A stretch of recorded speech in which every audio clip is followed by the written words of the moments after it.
Bonjour, bienvenue à Question de croire, un podcast qui explore la foi et la spiritualité, une question à la fois. Cette semaine, qu'est-ce que le Vendredi saint?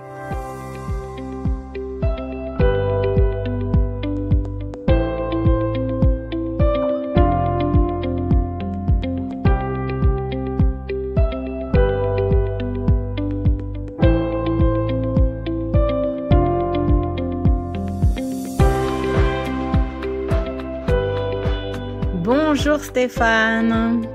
Bonjour Joanne. Alors là, est-ce que c'est une question qu'on nous a envoyée ou c'est quelque chose que toi et moi on a décidé de traiter? Je pense que nous nous sommes imposés ce sujet-là. Oh là là, dis donc, vraiment on est dévoués à notre cause. Mais c'est vrai finalement que Vendredi saint, ça fait un peu tâche dans le protestantisme. Que vient faire cette notion de saint dans le vendredi? Si on va même plus dans les habitudes culturelles, voilà, moi j'ai été élevée du côté de mon père avec pas mal de liens dans la Méditerranée, mais du côté de ma mère, j'étais élevée vraiment dans ce coin rhénan, donc toute l'Alsace. Puis maintenant je sers à Zurich, donc je reste dans ce coin alémanique, germanique, où le Vendredi saint est en fait férié. Et comme c'est férié, tu sais bien, hein, la nature a horreur du vide, du coup, la plupart des églises proposent des services cultuels le vendredi. Parce que du coup, si c'est férié pour des raisons religieuses, il faut absolument qu'on comble ça, qu'on fasse quelque chose. Qui a donné lieu à une pratique assez marrante, qui est complètement l'opposé du catholicisme, où finalement, il n'y a pas d'Eucharistie, il n'y a pas de service saint ce jour-là, ou service cultuel. C'est les paroissiens du Vendredi saint. Et quand on dit ça, c'est un petit peu péjoratif. Et lorsque j'ai fait mon enquête pour ma thèse de doctorat sur la liturgie, j'ai découvert qu'il y avait un certain nombre de personnes qui répondaient à l'enquête qu'ils ne venaient qu'à Noël et à Vendredi saint. Et alors un peu spontanément, ma mentor a dit « Ah mais ils ne viennent que pour l'enterrement du Christ ». Tu me parles de ces chrétiens culturels qui viennent 2 fois par année dans le monde anglophone de l'Église que je sers, l'Église unie du Canada. Ils ont cette expression, les CEO. Christmas, Easter only. C'est plus Pâques qui attire que le Vendredi saint parce que dans les églises plus, entre guillemets, libérales en Amérique du Nord, le Vendredi saint n'est pas si important. C'est Pâques, c'est la résurrection, c'est la bonne nouvelle, c'est la célébration. Mais ce côté de la mort du Christ, c'est un problème. Les gens n'aiment pas ça. Il faut presque les convaincre que si on veut une résurrection, il faut quand même qu'il y ait une mort. Il y a une question de logique. L'un va avec l'autre. Mais les gens sont très rébarbatifs ou ils vont essayer de conceptualiser. On va parler de, c'est comme les travailleurs migrants qui se font crucifier par le capitalisme. Ces travailleuses dans des conditions misérables qui se saignent pour leur famille. Donc, on va essayer de conceptualiser ça. J'ai de la difficulté à comprendre parfois. Alors moi, ce que j'aime bien à propos de la semaine pascale, donc dans la région dans laquelle j'habite et je sers, c'est qu'il y a pas mal de traditions. Et donc du coup, les traditions, une fois de plus, nous aident à nous ancrer aussi, à nous incarner dans quelque chose. Et peut-être à éviter l'écueil de vouloir toujours tout contextualiser de façon contemporaine. Et du coup, finalement, éloigner quelque part les gens de leur itinéraire avec Jésus pour les amener vers d'autres sphères de militance et de justice sociale qui sont absolument indispensables, mais qui parfois nous détournent un peu aussi de cette relation plus personnelle au Christ. Et donc, en fait, le jeudi, on appelle ça le jeudi vert. En fait, on mange des œufs et des épinards. Alors moi, ça m'irait bien parce que je digère super bien les œufs et les épinards. Mais on mange que ça. Alors c'est quand même une journée un peu spéciale. Petit-déj, œufs, épinards, déjeuner, œufs, épinards. Et le lendemain, il faut pas manger de viande. Sur le vendredi saint, il faut pas manger de viande chez les luthériens. Et donc, on mange parfois beaucoup de poissons, du poisson en sauce, du poisson délicieux, mais surtout pas de viande, c'est vraiment important. Et on est encouragé le samedi à essayer de jeûner d'une façon ou d'une autre, parce que plus encore que le vendredi saint, ce samedi saint est assez mystérieux, puisque d'un seul coup, il n'y a plus rien. Il y a cette notion de kénose, donc de vide. Et moi, j'aime bien aussi, après m'être incarnée dans un régime alimentaire, je dis pas que je le fais tous les ans, je dis pas que je comprends tout à ce sujet, mais après m'être incarnée, j'aime bien aussi être invitée à ce vide et cette absence. Moi, j'ai une vie très remplie. Et puis, j'ai un téléphone portable que je consulte beaucoup. Et enfin, tout est toujours trop rempli. J'ai un frigo rempli, j'ai une vie remplie. Voilà, ma coupe déborde. Et ce samedi saint nous invite à un peu au silence, un peu au vide, un peu à l'absence aussi. Et c'est intéressant dans nos vies si remplies, d'avoir un peu d'absence et de silence. Donc moi, j'aime bien, en fait, la façon dont ça nous est proposé par la tradition dans notre région. Le vendredi saint, je présente ça souvent comme l'apothéose du chaos. Aujourd'hui, on lit la Bible, on connaît l'histoire, on sait qu'il y aura la résurrection. J'essaie d'imaginer les premiers croyants qui voient le maître qui se fait exécuter publiquement d'une manière violente et horrible. Et c'est tout. Ce jour-là, selon les Écritures dans le Nouveau Testament, le corps de Jésus est mis au tombeau, on scelle et on attend. Comme tu dis, le samedi, il se passe rien. Et parfois, je me demande, et si cette année, la résurrection n'aurait pas lieu? Et si le chaos gagnait? Donc, reconnaître qu'on vit dans un monde de chaos, c'est ça aussi, je pense, le vendredi saint, de dire, en une fraction de seconde, tout peut se déstabiliser, notre vie peut être retournée à l'envers, comme ce fut le cas, bien sûr, pour Jésus, et aussi pour son entourage, ses disciples, sa famille, ses amis, et d'avoir cette journée qui nous aide à se souvenir de ça. Je pense que c'est intéressant au niveau de la foi, au niveau social, et qu'on peut s'y retrouver là-dedans. C'est tellement un moment suspendu avec cette notion de jour férié, du vendredi qui est férié en Alsace, dans le canton de Zurich, et puis dans d'autres zones alémaniques. Au Canada aussi. Au Canada aussi. Et bien finalement que, comme en plus ça fait suite à ce qu'on appelle l'Osterputz, donc c'est-à-dire le grand nettoyage finalement de Pâques, qu'on fait avant Pâques. Souvent au rameau, on fait ce Osterputz, donc on entend Oster, Easter, tu vois, on entend le Pâques. Putz, ça veut dire putzer, ça veut dire nettoyer, quoi. Eh bien, en fait, des fois, c'est un peu excessif, il faut que tout soit propre, il faut que tout soit balayé, il faut que tout brille, mais l'idée aussi, c'est de se débarrasser du superflu. Et puis, les déchetteries n'ont jamais été autant fréquentées qu'avant Pâques. Alors ça, dans nos régions à nous, tout le monde vide, tout le monde vend, tout le monde donne. Et je trouve que c'est pas mal dans une dynamique comme ça, sociétale, d'être dans cette idée de ranger, de débarrasser. Et puis, il faut se rappeler derrière quelque chose qui est très beau, c'est que nous, en Alsace, jusqu'à malheureusement ce grand malheur de la Shoah, on était l'endroit encore en Europe où il y avait le plus de coexistence rurale entre juifs, protestants et catholiques. On avait dans les villages des mikvés, donc des bains rituels, des synagogues, des micro-quartiers juifs, donc dans des petits villages. Et donc, il y avait aussi un élan commun. Les juifs se préparaient à Pessah et nettoyaient les maisons, ôtaient toute trace de levure. Les protestants faisaient leur Osterputz. Les catholiques préparaient leur chemin de croix. Et donc, il y avait un élan commun, quelque chose aussi où ensemble, on faisait de la place. Et c'est un peu le résidu de ça. Et moi, j'aime vivre encore avec ce résidu culturel, en quelque sorte.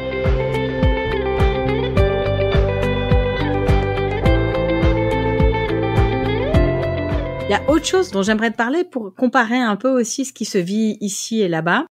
J'ai remarqué que les collègues, je les admire pas mal. Le vendredi saint, souvent, ce sont des cultes qui sont visuellement beaux.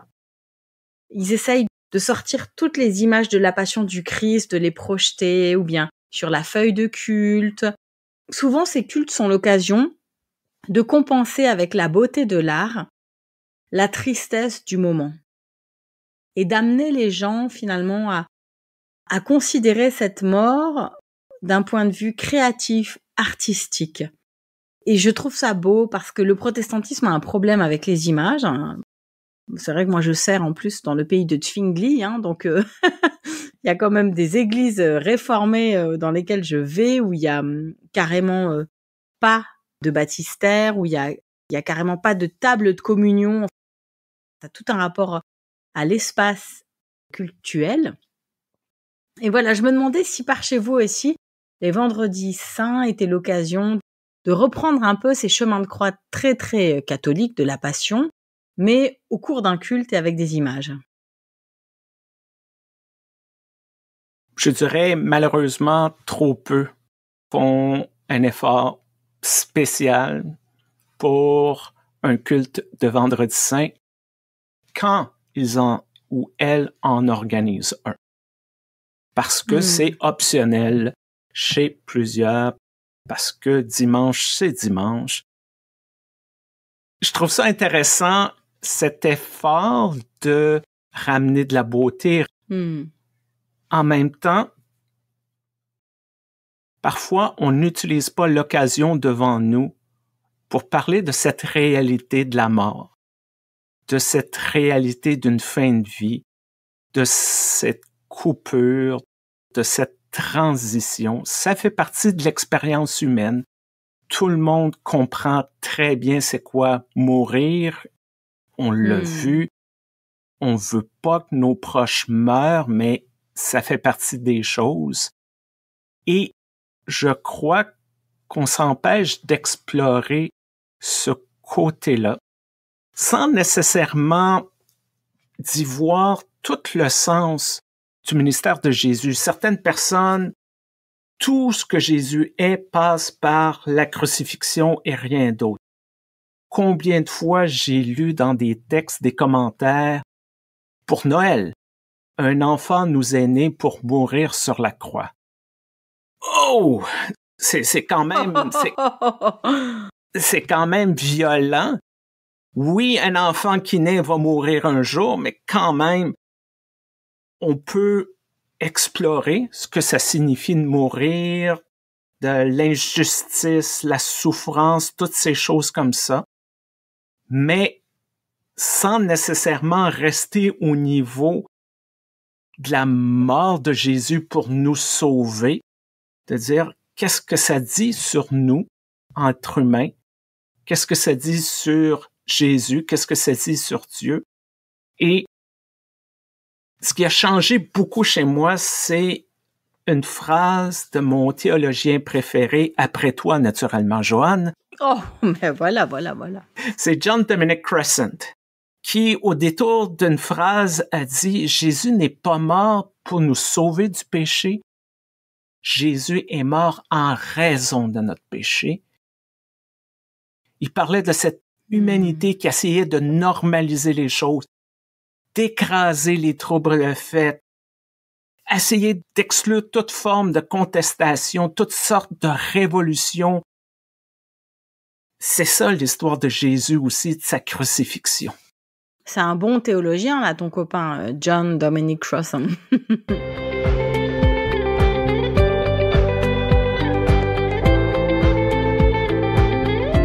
C'est vrai que une des façons de comprendre la mort de Jésus, c'est effectivement pour interpeller l'humanité.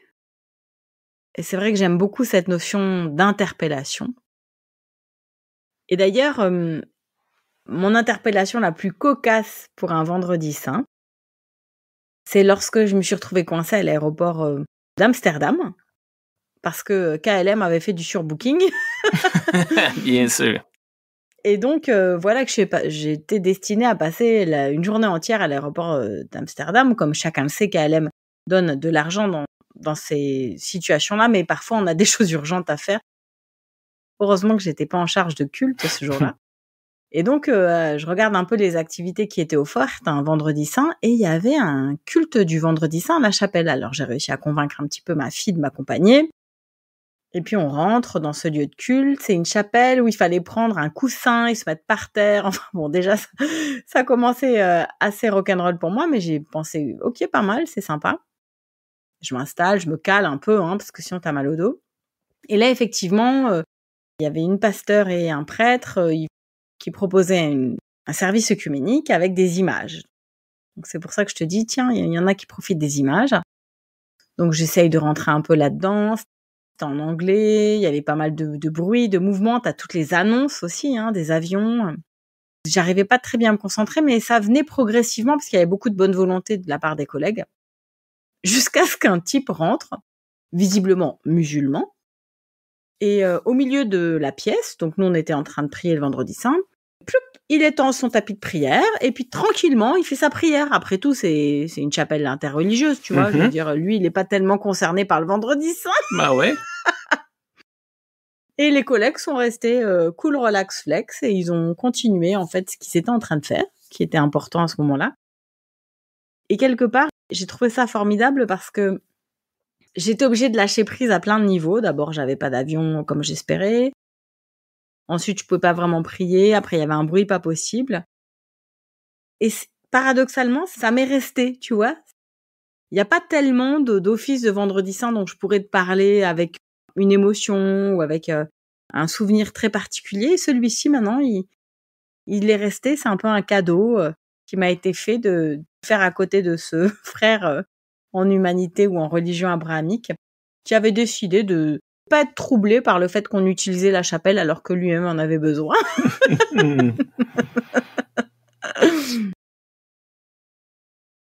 C'est merveilleux, toutes ces histoires, lorsqu'on peut parler de cohabitation, parce que ça nous renvoie à tous ces moments où il n'y avait pas cohabitation. Ça nous renvoie à ces moments où on n'est pas capable de vivre l'un à côté de l'autre. Souvent ça qu'on dit au Canada, Vendredi saint est férié, Pâques est férié, Noël est férié. C'est juste les fêtes chrétiennes qui sont fériées. Peut-être en 1833, ça avait du sens, mais aujourd'hui, on vit, nous, dans une société plus diversifiée. C'est la même chose en Europe, c'est la même chose un peu partout. Et ça nous rappelle, ce jour-là est spécial pour nous. Il n'est pas nécessairement spécial pour les autres, ou peut-être pour nos frères et sœurs musulmans, c'est un vendredi. Le fait que c'est férié, peut-être que ça amène plus de gens à la mosquée. Merveilleux. Mais tu parlais de tradition. Moi, je me souviens dans ma jeunesse, les épiceries étaient ouvertes le vendredi saint, mais on avait interdiction de vendre de l'alcool. Ah ouais? Toutes ces petites choses-là, ne pas manger de viande, mais manger du poisson, qui était très rarement du bon poisson, ça crée des traumatismes, je pense, chez des gens. Petite anecdote que peut-être tu vas apprécier. Oui. Il y avait toute une série de viandes acceptables ou non. Le castor était considéré acceptable le vendredi saint parce qu'il vit dans l'eau. Donc, c'était pas de la viande, c'était dans la catégorie des poissons. Ah, génial, le castor. Oui. Alors, ceux et celles qui savaient attraper le castor, ils pouvaient en attraper, ils pouvaient se faire un bon ragoût, tout ça. C'était très bon. Tout ça pour dire qu'on a inventé, avec l'institutionnalisation des églises, une série de rites, de rituels. Puis c'est important, les rites et les rituels.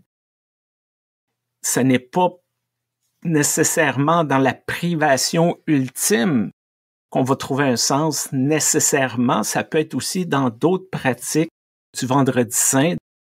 Il y a plein de trucs qu'on peut faire pour vivre ce moment-là, d'y donner d'un sens. Ça peut être un office religieux, ça peut être un temps de méditation, ça peut être une lecture spéciale, une invitation à faire quelque chose.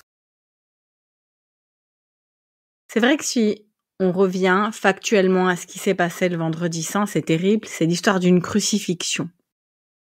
Et en plus, c'est une mort qui est quand même douloureuse.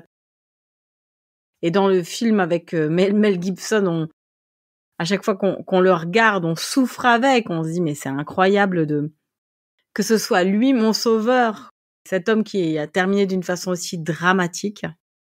Et du coup, j'aime bien ta perspective de se dire que finalement, l'histoire de Jésus ne pouvait pas vraiment terminer autrement que par une forme de drame et de martyre. Mais c'est pas la fin de l'histoire, par contre, c'est une étape. Et parfois, c'est vrai, quand moi, je vais pas bien, je dois reconnaître, je me dis à moi-même, bon, bah là, t'es en train de porter ta croix. Bon, ben là, t'es en train de vivre une petite mort. Tu auras une résurrection après. Et tout ça, ça a du sens, en fait, quand on regarde nos vies avec les lunettes de Jésus, en quelque sorte. Il y a tellement d'espoir de se dire, après cette crucifixion terrible et cette souffrance, et ce temps de vide, eh bien, il y a l'explosion de la résurrection. Il y a cette vie à la Pâque, quoi. J'aime bien un texte de l'Église unie qui dit « La mort n'a pas eu le dernier mot. »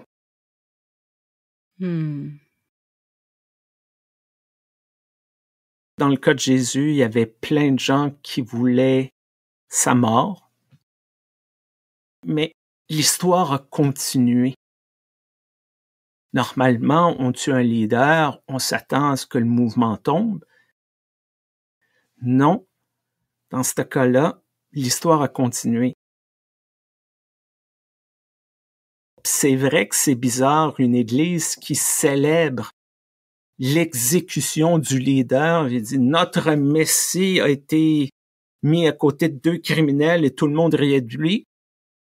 Disons que c'est mauvais d'un côté marketing, mais si on prend un pas de recul et de dire, c'est peut-être ça la force, c'est que le message a été plus loin. C'est que la personne qui était Jésus va au-delà de ça. On a essayé de l'arrêter, on a essayé d'arrêter son mouvement et ça l'a continué. Donc, c'est, je dirais quasiment un pied de nez à l'Empire, aux puissants, à toutes ces forces qui essaient de nous contrôler collectivement, personnellement, de dire « OK, peut-être que tu as du pouvoir sur moi aujourd'hui, mais peut-être pas demain. Peut-être que tu n'as pas autant de pouvoir que tu crois. » Il y a ça aussi dans ce vendredi saint-là qui mérite d'être célébré, qui mérite d'être dit. Eh bien, finalement, on s'en est bien sorti, Stéphane. On a réussi à faire une grande conversation alors qu'on s'était imposé. Ouf, ouf, ouf. Un sujet qui ne va pas de soi en protestantisme. Et j'aimerais terminer en disant à nos auditrices et auditeurs que lorsqu'il y a des cultes en protestantisme le vendredi saint, très souvent, eh bien, il y a une sainte scène. Et l'une des raisons qu'on m'avait données lorsque j'ai posé la question, théologiquement, à des collègues, à des théologiennes, des théologiens, on m'a dit, mais parce que c'est interdit en catholicisme. Alors, nous, c'est assez important de faire l'inverse des catholiques sur les grosses... Voilà. Ce qui explique peut-être que dans mon contexte, il n'y a pas de communion le vendredi, peut-être parce qu'on a un influx de beaucoup de gens qui ont grandi dans le catholicisme romain. Voilà. Et voilà, tandis que nous, on fait de la résistance, tu vois, côté luthérien ou même réformé côté suisse. Alors, écoutez, vous voyez comme c'est à la fois intéressant bibliquement de se pencher sur ce vendredi saint et en même temps de prendre avec pas mal de détente toutes nos traditions, toutes nos habitudes, parce que parfois il y en a certaines qui se justifient et d'autres pas. Et surtout pour vous, faites ce qui est bon pour vous et ce qui vous rapproche de la Semaine Sainte, de la Passion du Christ. Et si vous êtes à la recherche d'endroits pour célébrer le Vendredi Saint et Pâques et Jeudi Saint et tout autre office, consultez le bottin de votre localité. Là, je monte mon âge. Là, je parle de bottin. Allez sur Internet. Il y a les églises réformées. Il y a celle où Joanne travaille à Zurich. Il y en a à Strasbourg où son époux travaille. Il y a plein de places dans l'Église unie du Canada qui est notre commanditaire. Merci beaucoup. Si vous avez d'autres questions, tout ceci difficile ou des plus faciles, on apprécie aussi. questionsdecroire@gmail.com. Merci, Joanne. Je te souhaite de très belles Pâques au pluriel. Merci, Stéphane, et j'espère que tu as fait ton Osterputz. Je vais m'y mettre. Au revoir. Au revoir.